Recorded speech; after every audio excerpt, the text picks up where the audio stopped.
Hello, good people, and welcome. Today we are talking about how to deal with emotionally abusive parents. If you haven't already liked and subscribed to our channel, go ahead and do that right now. We are a channel dedicated to the wellness of today's women of color.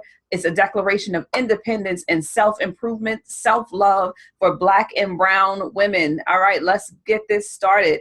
How to deal with emotionally abusive parents. And I should add, and not becoming abusive yourself, because there is that real risk that could happen.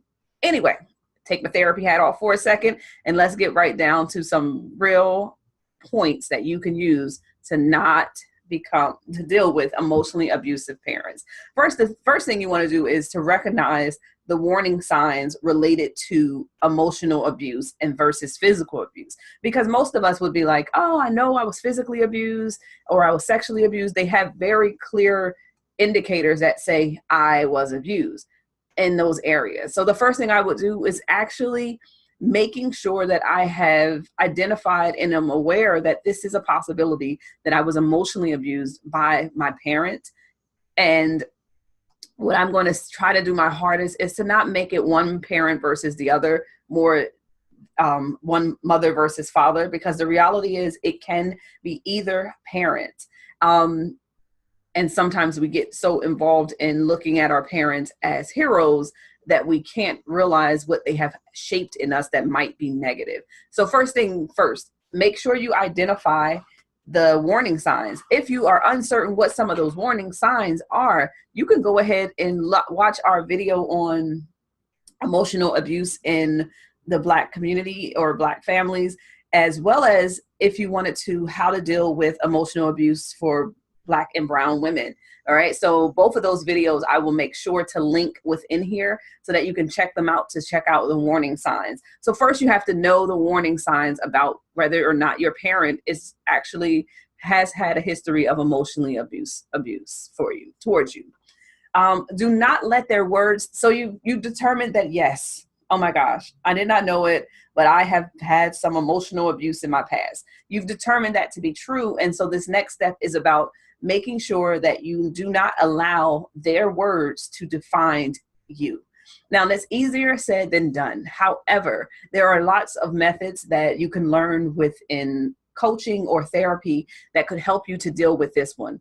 And one of the methods that I teach my clients in the therapy setting, after understanding the details of whatever type of abuse they may have experienced, is countering your negative thoughts and statements with very affirming statements that identify who you are or want to be.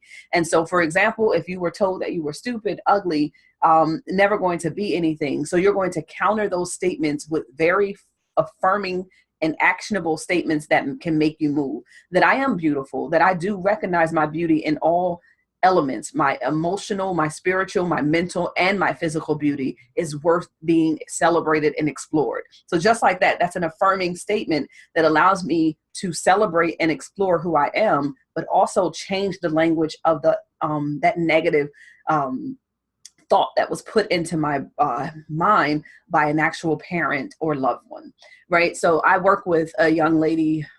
Actually, I'm going to do two things without trying to go into a full video.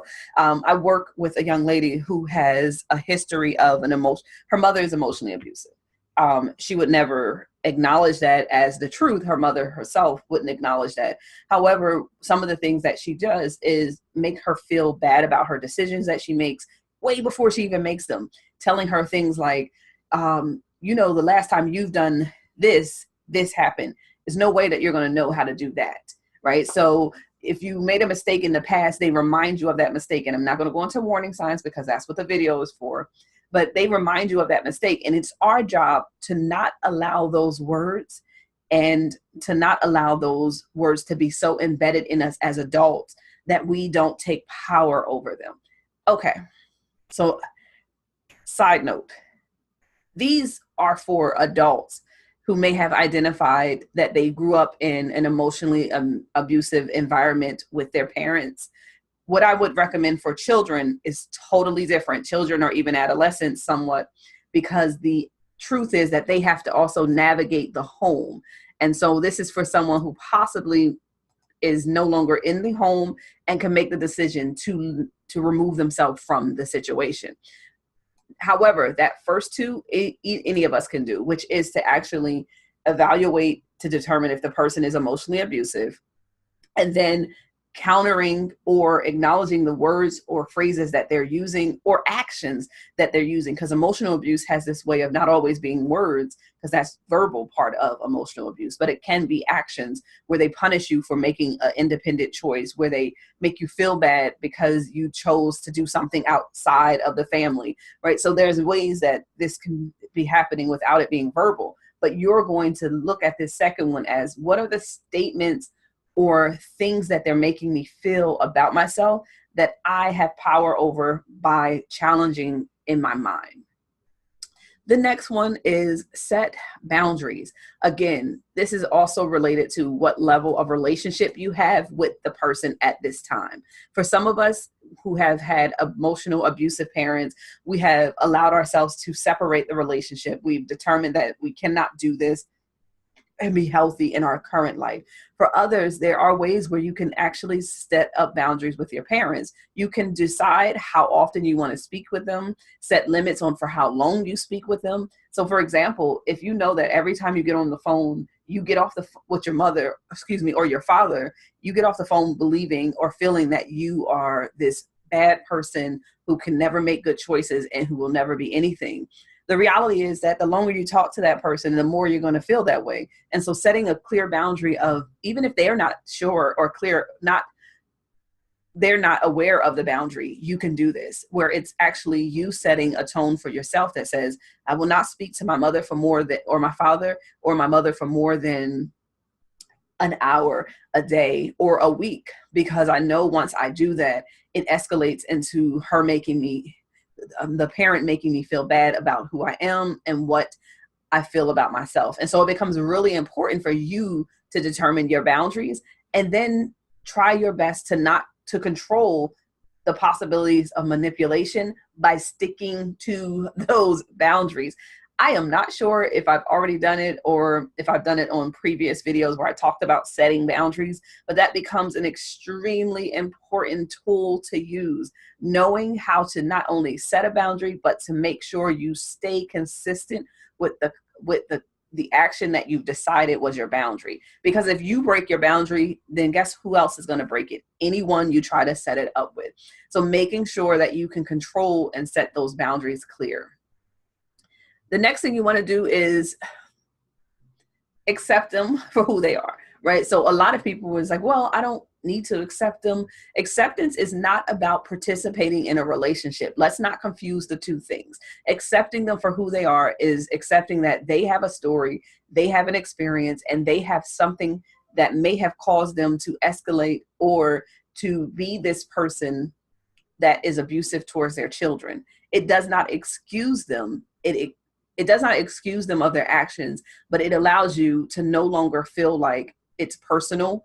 It's about you and it's about what you're doing wrong. It's actually putting the control back into your own mind to say that their issue is their issue. Therefore, I have to make sure that I challenge any negative thought or behavior that they do towards me to make sure that I'm healthy. So I'm accepting that although I'm not excusing, I'm accepting that although they may never apologize, they may never make amends, they may never even say that or acknowledge that they've done anything wrong. What I'm doing is accepting that that person's level of parenting was their responsibility, not mine. And I have no control over what they did, but what I can do now is control what I think about what they did, as well as what I think about myself. The next thing, and I'm not going to give too many because I can go on and on about the importance of maintaining your own mindset and evaluating your mindset around abuse and specifically emotional abuse, because sometimes it's so hidden and so easily to be manipulated that you're not even sure that it's abuse, because it just sounds like criticism, or it sounds like a joke, or it sounds like mocking you. It sounds like all these areas that could be not that quote unquote serious, but they are impacting how you see yourself. Be open to support. All right. So you've determined that you possibly grew up with a parent who is emotionally abusive. You've decided that you are actively going to challenge the thoughts or behaviors that they put in place around who you are and how you see yourself. You've accepted them for who they are. You've set boundaries, and you still have some residual effects from the relationship. Get help. It is absolutely okay to go and sit and talk to a therapist about the things that you've experienced and how they impact you currently. The reality is that most of us who have grown up in emotionally abusive settings don't sometimes even realize how it is currently impacting every single relationship that you are a part of.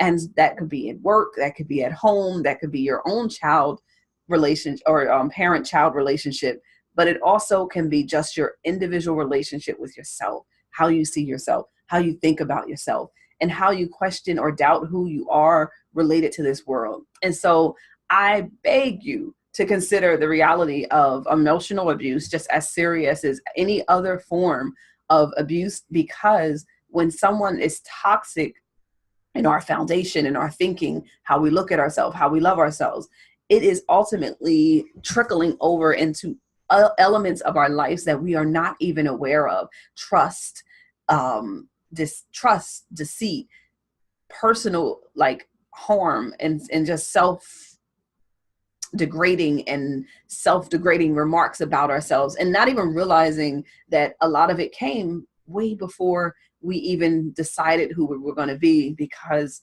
of the impact of our parents who honestly were supposed to love us one way and maybe didn't have the skills to do so. You have the freedom currently to make a choice, to choose yourself, and to determine if you want to deal with emotionally abusive parents. All right, before I go, I want to ask a question. I want to ask, if you are someone who has an emotionally abusive parent, what are some ways that you have dealt with it? If you like, you can put it down in the comment section. If not, you can also check us out on Instagram, which is Freedom to Shine 28, to follow us as well while you're there. You can ask a question. I will be, Sharea and I will also be starting a program for coaching, which is called Chatting with a Coach. Oh, wait, that's not what it is. It's Coach's Corner.